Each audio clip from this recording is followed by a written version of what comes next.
I'm Steve Hanke, a professor of applied economics at the Johns Hopkins University in Baltimore and a board member of the Federal Fiscal Sustainability Foundation.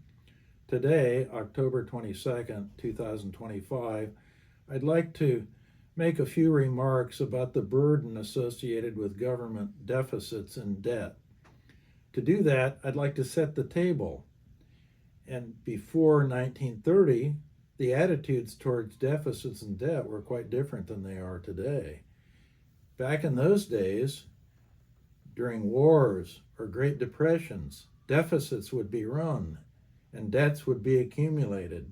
But when normal times reappeared, the debt would be paid down and paid off. All that changed with John Maynard Keynes in 1936 when he wrote the General Theory.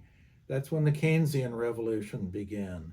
And the Keynesian Revolution essentially said that deficits and debt were not a serious problem and we shouldn't worry about them.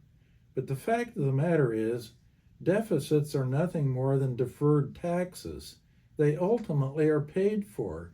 They're paid for either by taxing to pay interest on debt that has been accumulated due to the fact that deficits have been run by the government.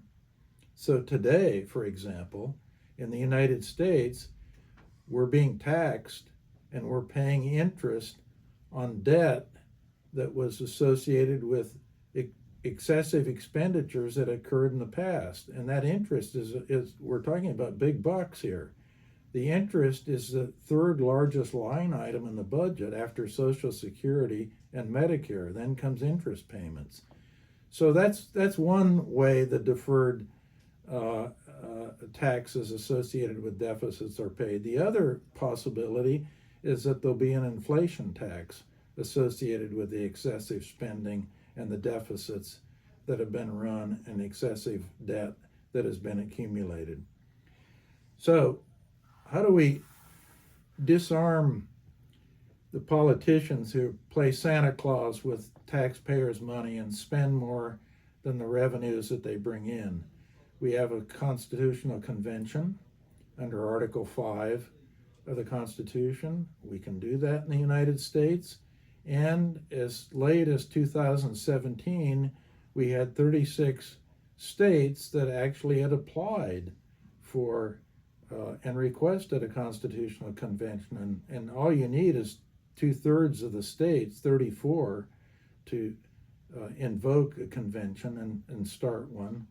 So we should have a convention, and we should put a debt brake in the U.S. Constitution that would plug this hole and relieve the burden once and for all, so we, as well as our children and grandchildren, are not burdened with a debt noose around our neck.